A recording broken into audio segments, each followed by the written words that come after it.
A blessed good day mga ka-newbie. I'm Noel and welcome to my YouTube channel.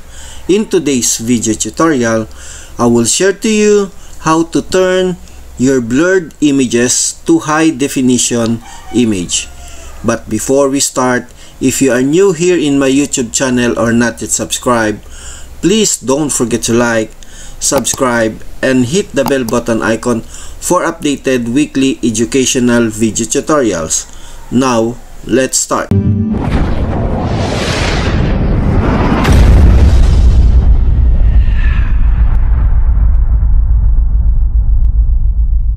Bago tayo mag-umpisa, ipapakita ko muna sa inyo, nandito sa aking desktop, ang ating logo.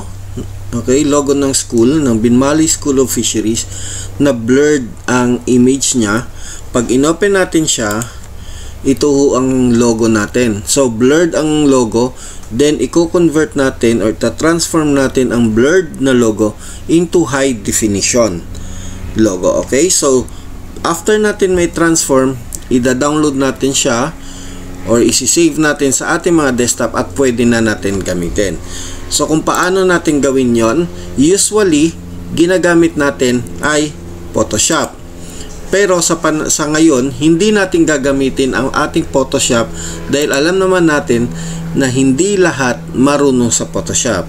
So, para ito sa lahat na hindi marunong sa Photoshop, pwede pa rin natin gawin or pwede pa rin natin i-transform ang ating blurred na logo, not only a logo but only all the images na blurred, at i-convert natin into high definition or HD images. So kung paano yon, all you have to do ay mag-upload lang tayo or kailangan nyo lang ng internet at i-upload natin yung logo natin. So nandito sa desktop ang ating logo. So next step natin, open tayo ng ating mga search engine optimization. So sa aking tutorial na ito, gumamit ako ng Firefox. Kung mayroon kayo, kung wala kayong Firefox, Google Chrome ang mayroon kayo, pwede nyo rin gamitin.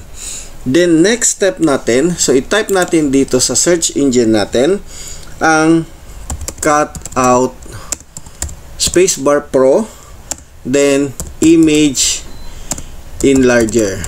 Then after that, enter nyo lang ang image.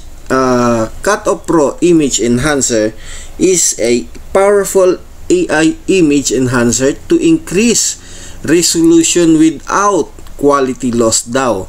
Effortless enhance and upscale image up to 2 times. Fix blurring and pixelated pictures. So, i-open na natin siya.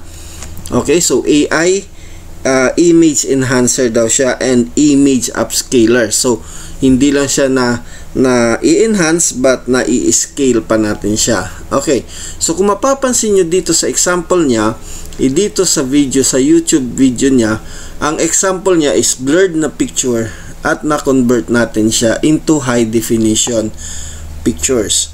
So all you have to do is upload lang natin dito. So but before I proceed, ipakita ko lang sa inyo ang iba pang gamit ng ating Cut Pro.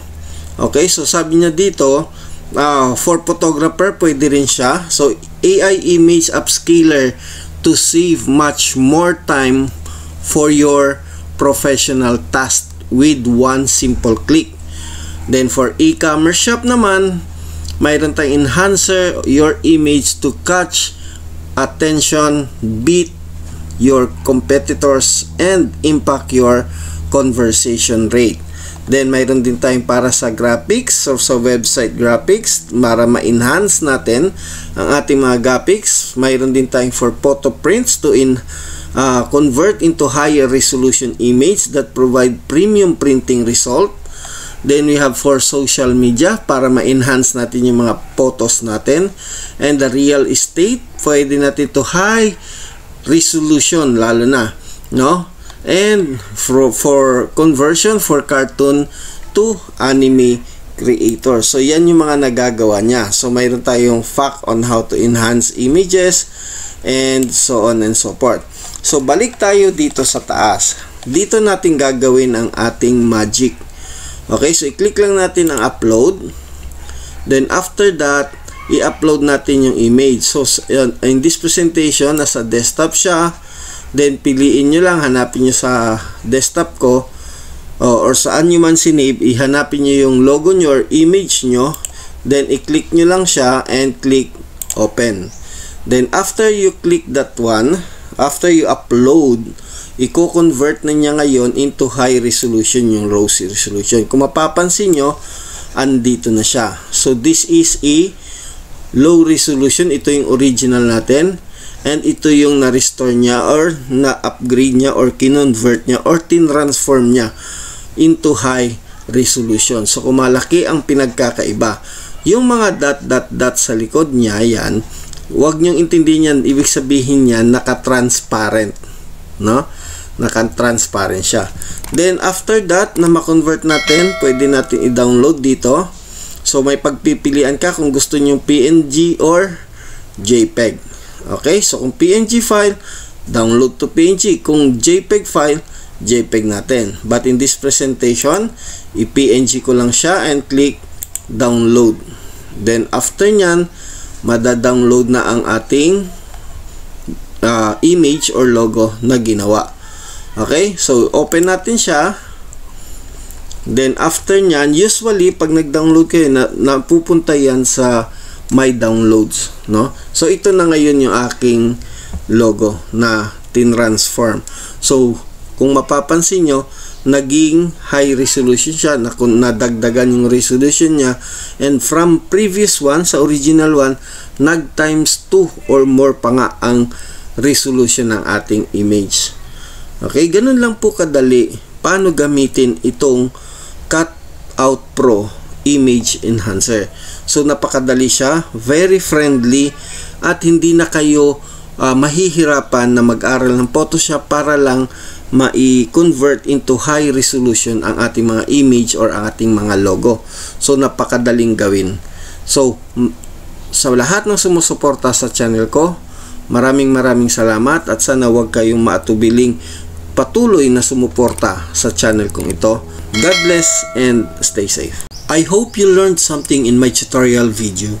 And if you like this kind of video tutorials, don't forget to like, subscribe, and hit the bell button icon.